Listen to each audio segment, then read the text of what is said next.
ఇంత కష్టపడి నిలబడినందుకు మీకు కృతజ్ఞతలు. మన ప్రగాఢ సంతాపాన్ని మన ప్రవీణ్ గారికి తెలియజేస్తున్నాము.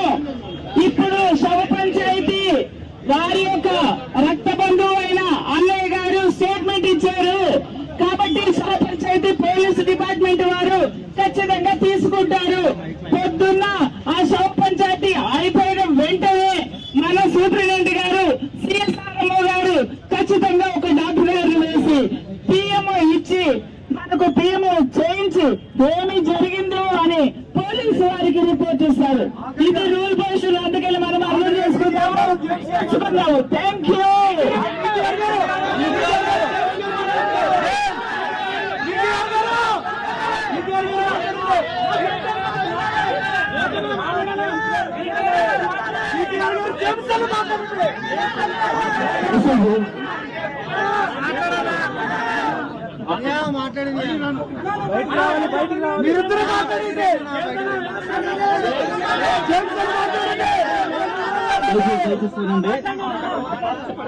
దయచేసి వినండి.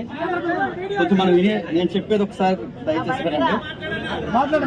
ఇప్పుడు ఏదైతే మనకి రిటైర్ సిఐ గారు ఎవరైతే ఉన్నారో సార్ రాసిన రిపోర్ట్ అంతా మీరు చదివారు కదా, దయచేసి వినండి. మనకు అనుమానాస్పదమైన ఆ పదం అనేది మనం కోరుకున్న పదం, అది ఖచ్చితంగా అది రికార్డ్ చేశారు. రెండవది, అనేకమైన గాయాలు ఆయన దేహం మీద ఉన్నాయన్న పదం కూడా రాశారు.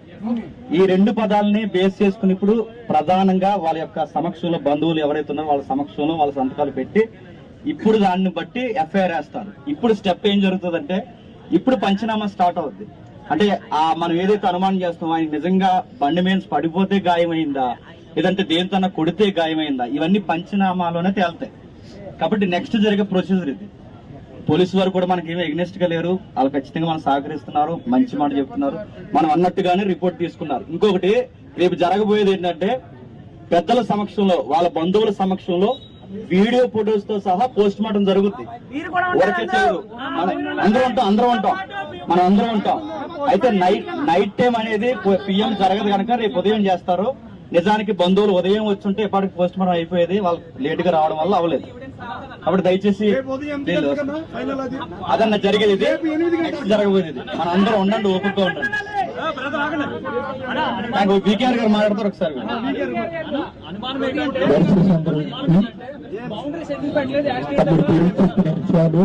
యథాతథంగా లోపల జరిగాయి రాసిన కాబట్టి ఇప్పుడు మనమంతా ఏం చేద్దామంటే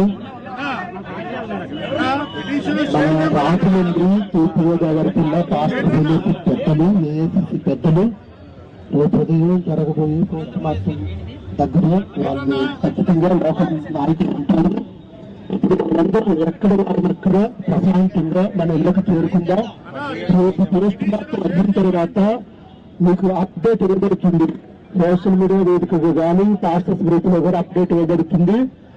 దానిని బట్టి మీరంతా చేరుకునే అవకాశం ఉండొచ్చు. అప్పటి వరకు అందరూ సమయాన్ని పాటించండి, ప్రశాంతంగా ఎవరిళ్ళకు వారు వెళ్లాలని క్రీస్తు పేరిట ప్రేమతో మనవి చేస్తూ అందరికీ ప్రేమపూర్వకమైన వందనములు తెలియజేస్తూ, ఒకవేళ పోస్ట్ మార్టం రిపోర్ట్లు ఏదైనా అనుమానాస్పదమైన పరిస్థితి ఉంటే అప్పుడు మనమంతా మరలా ఇదే రీతిగా ఐక్యత చాటుదాం, న్యాయం కోసం పోరాడుదాం. క్రైస్తవుల ఐక్యత.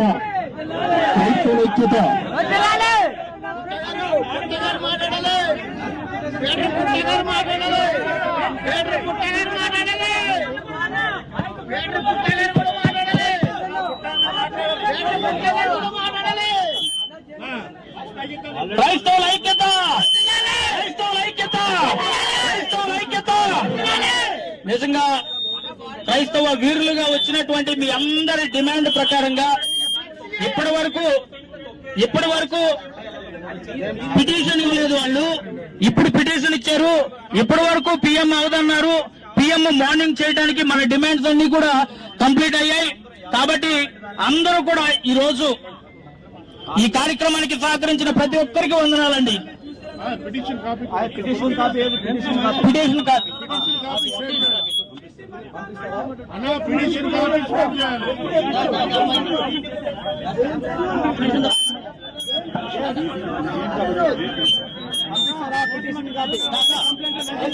లైవ్ అంటే నేను చూడడానికి ఎవరు టీమ్ ఆఫ్ డాక్టర్స్ ఉంటారు. మెడికల్ టెర్మినాలజీ వేరే ఉంటుంది. నువ్వు పోస్ట్ మార్టం చూడడానికి కెపాసిటీ ఉంటుందండి. ఒక టీం ఉంటుంది. డాక్టర్ నేను డాక్టర్ గారిని లేకపోతే మనం అసైన్ చేస్తాం, గవర్నమెంట్ అసైన్ చేస్తుంది. దయచేసి అందరు కూడా వినండి ఒకసారి. మై డియర్ బ్రదర్స్, అందరికీ మీరందరూ కూడా కష్టపడి ప్రయాసపడి మన దైవజనులు మనం పోగొట్టుకున్నాం. ఆయన మీద ప్రేమతో మీరు అందరూ కూడా వచ్చారు అని బట్టి ప్రత్యేక వందనాలు.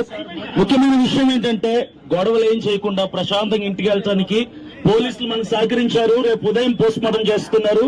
రేపు ఉదయం 10 గంటల నుంచి స్టార్ట్ అవుతుంది ఆ కార్యక్రమం అంతా కూడా.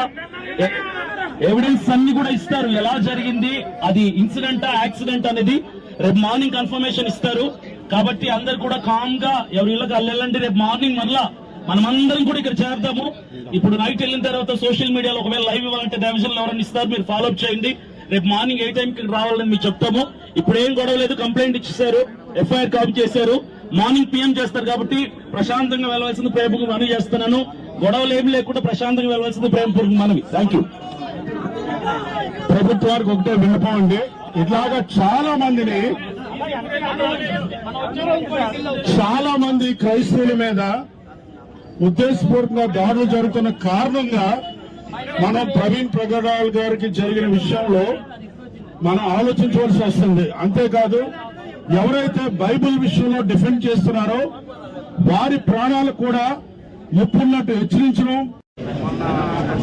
క్రైస్తవ నాయకులు పెద్దలు ఇక్కడ మార్చురీ దగ్గర ఈ రాజమండ్రి హాస్పిటల్లో జరిగినటువంటి దగ్గర ప్రధాన డిమాండ్ ఏంటి క్రైస్తవ సమాజం నుంచి అనే దానికి ఒక స్పష్టమైనటువంటిది లేదు.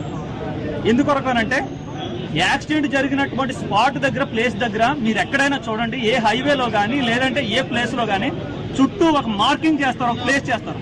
అందులో క్రైస్తవ్యంలోనే చాలా మెజారిటీ కోరుకునేటువంటి వ్యక్తి, చాలా ప్రాముఖ్యమైనటువంటి వ్యక్తి హత్య చేయబడ్డాడు అని మొత్తం రెండు రాష్ట్రాల్లో కూడా ఆందోళన చేస్తున్నటువంటి TV9 లో ప్రెస్ అన్నింటిలో వస్తున్నటువంటి న్యూస్ విషయంలో కనీసం ఇందాక 2-3 గంటల సేపు నేను అక్కడికి వెళ్లి చూశాను.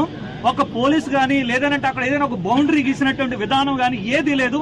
అక్కడ ఉన్నటువంటి మీడియా వాళ్ళు వస్తున్నారు, ఈ బండిని పట్టుకుని ఇదిగో ఈ బండి ఎలా యాక్సిడెంట్ జరిగింది, ఈ హెల్మెట్ కి ఇలా బ్లడ్ అంటుకున్నది, ఈ స్పెడ్స్ ఇలా ఉన్నది, మాస్క్ ఇలా ఉన్నది అని చెప్పేసి ఎన్నో రకాలుగా దాన్ని పట్టుకుని చెప్తున్నారు. మరి ఎవిడెన్స్లు ఎలా దొరుకుతాయి? ఎవిడెన్స్లు డెడ్ బాడీ దగ్గర మీరు మార్చరీ చేస్తే మీకు దొరికేస్తాయా? అక్కడ ఎవరు వచ్చారు, అక్కడికి ఎవరు రాకుండా ఎలాగా ముందు కనీసం అక్కడ ఇన్వెస్టిగేషన్ జరగాలి కదా. స్పాట్ దగ్గర ఇన్వెస్టిగేషన్ లేకుండా మార్చురీలో జరిగే దాని గురించి మాట్లాడతారేంటి? అసలు ఎక్కడ అక్కడ సీసీ ఫుటేజ్ కరెక్ట్ గా పెట్రోల్ బంక్ ఆపోజిట్ లో జరిగింది యాక్సిడెంట్. ఆ పెట్రోల్ బంక్ ఆపోజిట్ లో జరిగినటువంటి ఆ సీసీ ఫుటేజ్ ఇవ్వండి అని అంటే దానికి సంబంధించినటువంటి సరైన స్పందన లేదు, రెస్పాండ్ లేదు. ఏంటంటే ఇచ్చేసాం, పంపించేసాం వాట్సాప్ గ్రూపుల్లో. అందులో ఏమన్నారు, ఆ దూళ్ళేసిపోంది అంటది. దూళ్ళేసిపోంది ఎక్కడ లేచిపోంది? రాజమండ్రిలో లేచిపోందా, విశాఖపట్నంలో లేచిపోందా, లేదంటే విజయవాడలో లేచిపోందా? బోల్డ్ చోట్ల లేచిపోతుంది. స్పాట్ కావాలి కదా మనకి. ఆ స్పాట్ కరెక్ట్గా అదే వీడియోనా అక్కడ ఉన్నటువంటి నయారా బంక్ దగ్గర అది కాదా అనేటువంటి మనకి డిమాండ్ వద్దా? మనకి ప్రధానమైన డిమాండ్ వద్దా? కంప్లైంట్ రాసేసాం, FIR రాసేసాం, తెల్లవారుజాము పంచనామా జరిగిపోతుంది. పంచనామా జరిగిపోయినటువంటి దానికి డెడ్ బాడీ తీసుకుని వెళ్ళిపోతారు. ఇదే క్రైస్తవం. రేపొద్దున ఇలా అయ్యారు, రేపొద్దున మనం అవుతాం. ఏంటి దీనికి జవాబు? ఏంటి జవాబుదారీతనం లేదా దీంట్లో? ఒక పోలీస్ గారైనా బయటకు వచ్చి ఎందుకు దానికి చుట్టూ బౌండరీస్ పెట్టలేదనే దాని కొరకు ఎవరైనా ఇప్పుడు వరకు చెప్పారా? దాన్ని అడిగారా? ప్రధాన డిమాండ్ అంటే అని అడిగారా? ఒకరైనా సరే ఎందుకు పెట్టలేదు అనే దాన్ని అడిగారా? మరి ఎవిడెన్స్ మాఫీ ఎలా చేస్తారు చెప్పండి మీరు? ఎవిడెన్స్ మాఫీ ఎలా జరుగుతాయో చెప్పండి. ఆ మాత్రం తెలియదా? మనం చదువుకోవట్లేదా? నెట్లలో చూడట్లేదా ఎవిడెన్స్ మాఫీలు ఎలా జరుగుతాయో? కొంచెమైనా సరే పెద్ద నాయకులు, పెద్ద వారు అడగవలసినటువంటి విధానములు అడగకపోతే మనకి న్యాయం ఎలా దొరుకుతుందండి? మీరైనా ఆలోచించండి కొంచెం. ఎందుకు పెట్టలేదు గట్టిగా అడగండి. ఈ రోజు మార్నింగ్ 8 గంటలకు వెళ్తాం, అక్కడ 8 గంటలకి ఇక్కడ ఎంత ఇక రేపు పొద్దున 8 గంటలకు ఏముంటదండి? అంబులెన్స్ లో బాడీ ఎక్కిస్తారా, హైదరాబాద్ వెళ్తుంది. ఏం జరుగుతుంది? అంతకు మించి ఏం జరగదు. ఏం జరుగుతుంది? రేపు పొద్దున 8 గంటలకు వస్తే ఏం జరుగుతుందండి? చెప్పండి. 8 గంటలకు వస్తే న్యాయం జరిగిపోతా చెప్పండి. పోస్ట్ మార్టం అవ్వకుండా ఏమవుతుంది? పోస్ట్ మార్టం స్పాట్ జరిగినట్టు ఎవిడెన్స్ వద్దా మాకు? స్పాట్ లో ఎవిడెన్స్ వద్దా మాకు? బౌండరీ లేకుండా ఎవిడెన్స్ కూడా తారుమారు చేసి చేస్తుంటే ఎవిడెన్స్ లేకుండా మాకు ఎలాగండి? మాట్లాడరంటే పెద్దలు మాట్లాడరంటే నాయకులు మాట్లాడరంటే స్పాట్ దగ్గర వదిలేసి పొద్దుట ఏమవుతుందండి? అవదావు గ్యారంటీ ఇస్తాను నేను.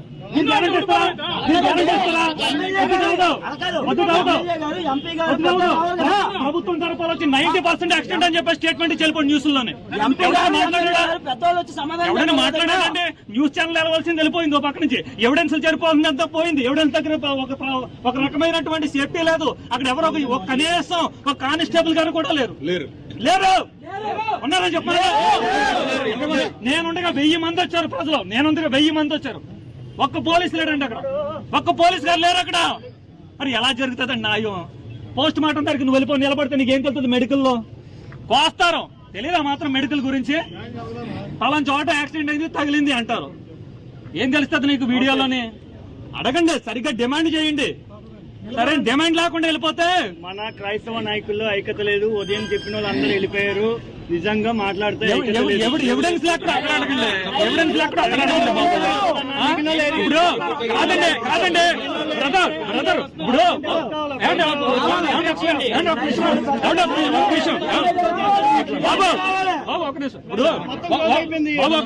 ఒక రేప్ జరిగింది అనుకో. రేప్ జరిగినటువంటి గదిలో అక్కడ ఉన్నటువంటి సీరం మొత్తం అంతా బ్లడ్ మొత్తం ఎవిడెన్స్ బాడీ క్లాత్ అన్ని తీసుకుంటారు కదా? తీసుకుంటారా? మరి ఎవిడెన్స్ ఎక్కడ తీసుకున్నారు చెప్పండి. దీనికి ఎవిడెన్స్ ఎక్కడ తీసుకున్నారు? దీనికి ఎవిడెన్స్ ఎక్కడ తీసుకున్నారు చెప్పండి సార్. చెప్పండి సార్. మీరు రేపు వచ్చి రేపు ఏం జరిగింది?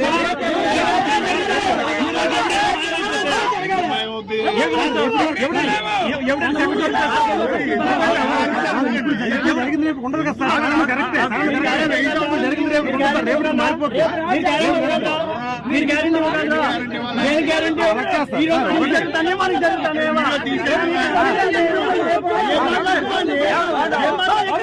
ఒకటే ఒకేసారి లోయ ఒకవేళ యాక్సిడెంట్ అయితే ఒకేసారి ఇలా పడితే బాడీ ఇలా ఎగిరి పడతాం మనం. అంతే కదా? అంతేనా? ఇలా పడితే బాడీ ఇలా ఎగిరి పడతాం. మాత్రం కూడా తెలీదా మీకు? ఎక్కడ ఎవరు చేసి పంటలు చేసేసి బండి మీద పడేసాడు అని అడగడం లేదు మనకి. ఎందుకంటే రేపొద్దు తెల్లవారు ఏం జరుగుతుందండి? బాడీ తీసుకుని హైదరాబాద్ వెళ్తారు.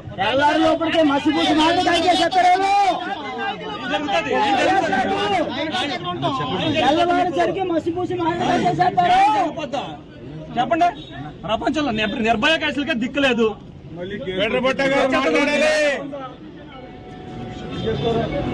జరిగిన తర్వాత అసలు ఒక పోలీస్ కూడా